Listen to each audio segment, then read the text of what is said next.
I'm going to try to make it clear to you that this is a finite world. I know you don't want to listen, but it is a finite world.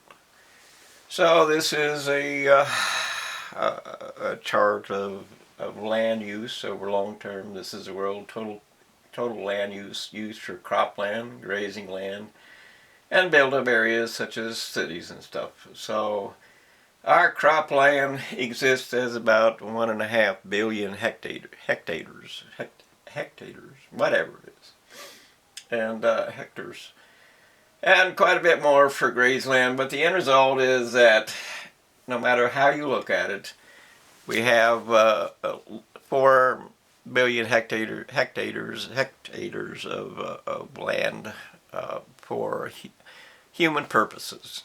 And of course that means that we take everything that would otherwise be used by other creatures. So the end result of that is, of course, that we take it all, basically. We don't share, and we don't care, and everything on Earth becomes extinct because that's how we are. So, but the point being that if we have 4 billion hectares, whatever, I don't know how to pronounce that. That's about 2 acres, actual American acres, per hectare. So we have 1 acre for every person on Earth. So, you know, some of you garden, so you ought to have some kind of comprehension about just exactly how much food an acre will grow under extreme conditions of the best we can do. And you know, the end result is that we are too many people for this finite planet. Or 8.2 billion people, which is the considered world population, some years back already, so it's more. And 8.2 billion people means that 8.2 million there are if we divide it by meters, or if we have 8.2 billion meters, one human being centered on per meter, that's just a little over a yardstick, touching each other. If we have 8.2 billion meters, we can divide that by kilometers, and we come up with 8.2 million kilometers. So you know, that's divided by 1,000. So if you drove 100 kilometers per hour, you would need 10,000 hours to drive 1,000,000 kilometers.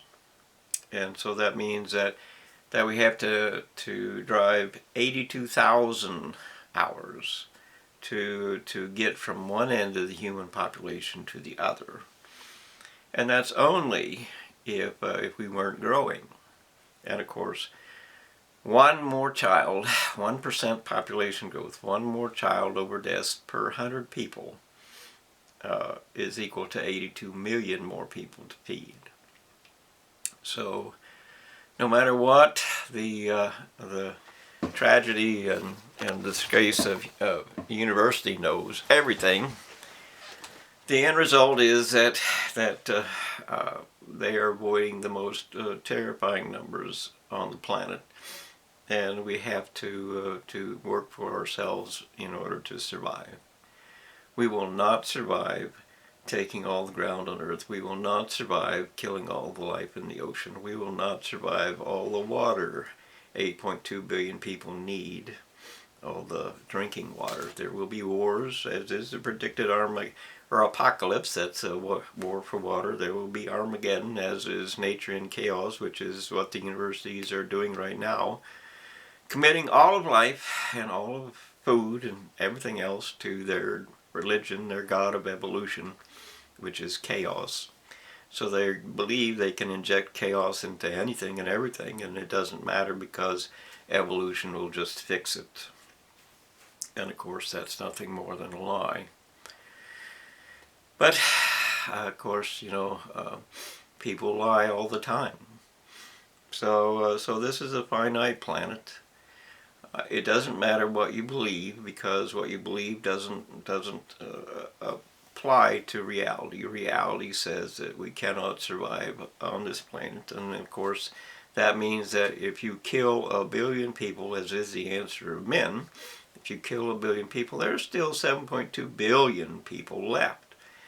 And if you actually killed 1 billion people, which is just 1 in 8 of us, not even that, if you killed that many, the disease and the consequences of that would be so horrifying that you wouldn't understand just how much the consequence of that would be.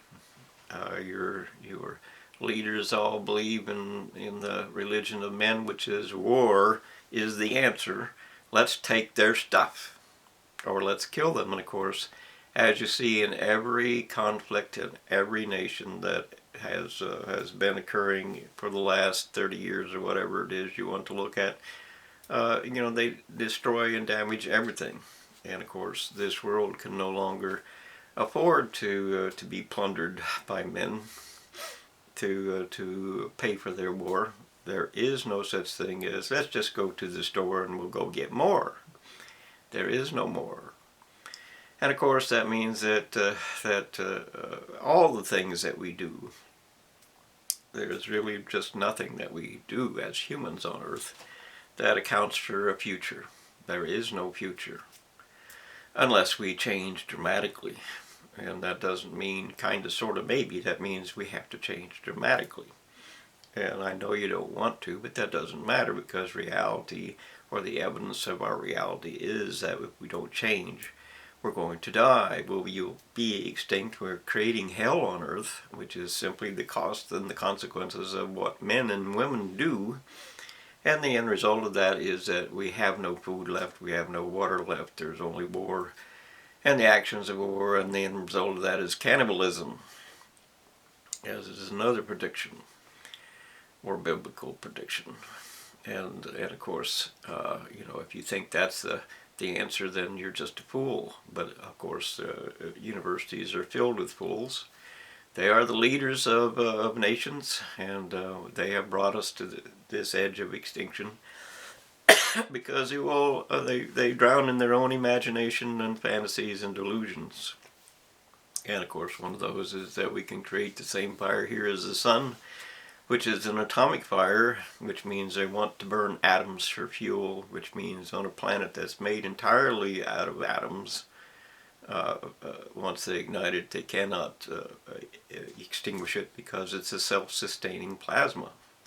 So, once they mutilate all life on Earth and mutilate and cause diseases throughout the entire food supply, we can't go back and fix that either. We can't just discard the idea that the atmosphere it doesn't have to be attached to the planet. It does. And trees, of course, are the primary source of that. But it's also part of the ice, because heat and cold create turbulence and wind flow and things like that. And it disrupts the laminar flows that create extreme winds.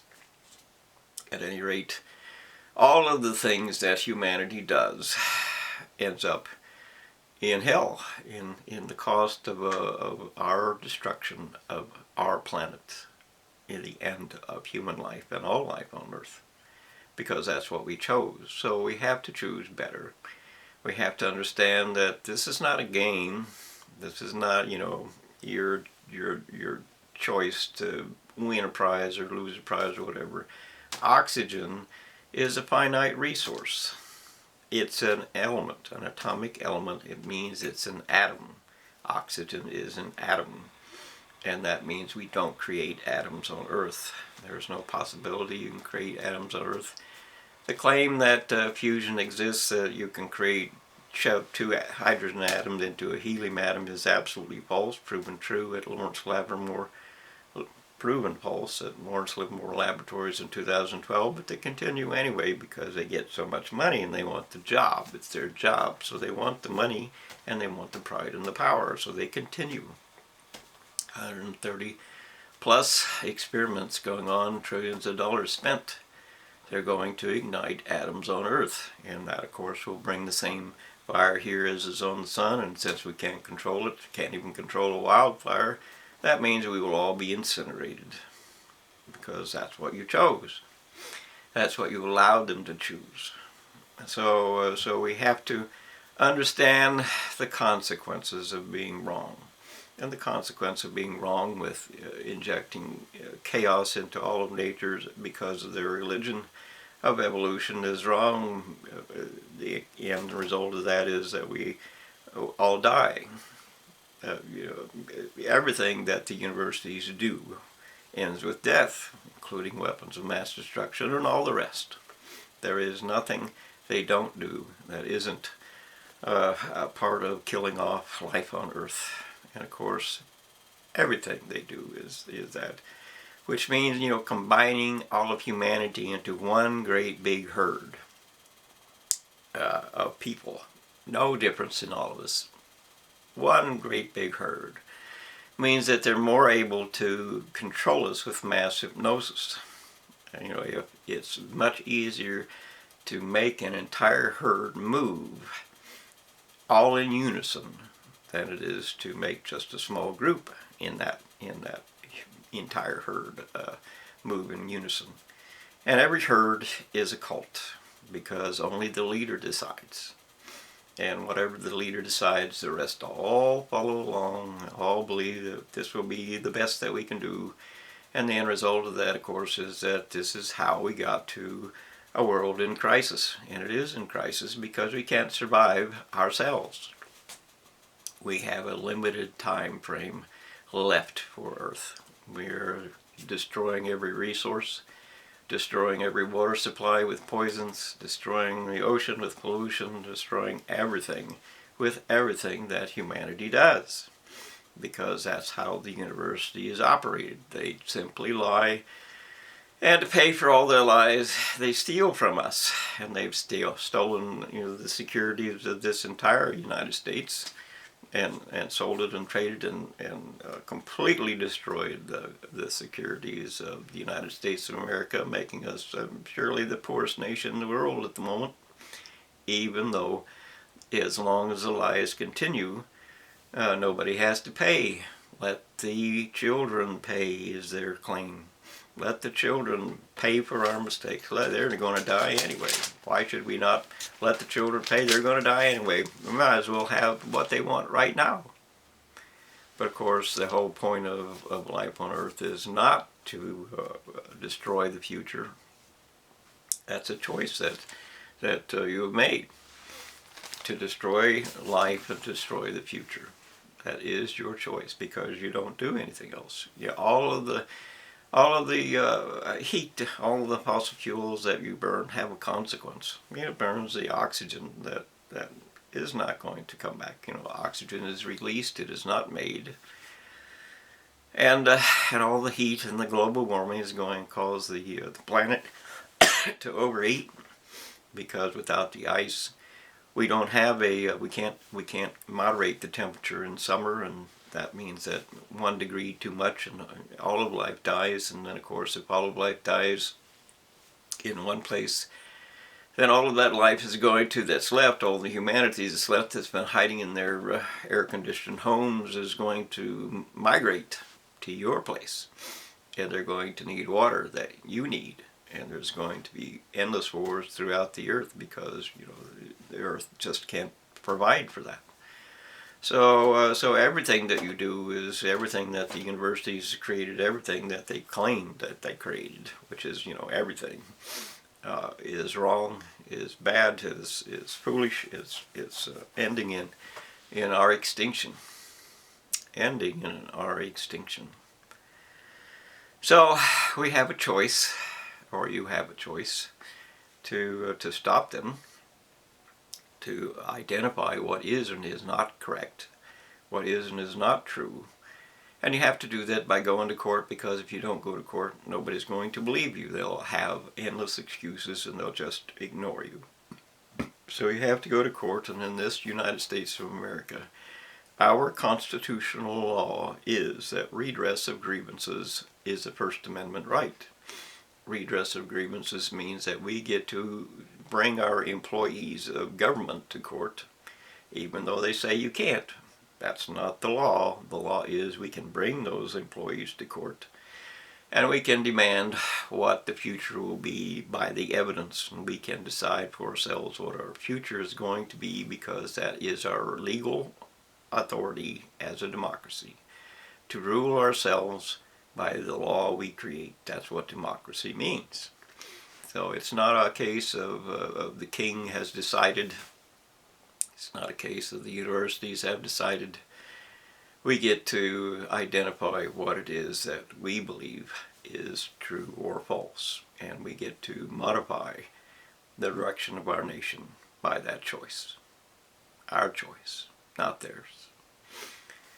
So you need to accept that. You need to identify what you can do and do it. Simple as that.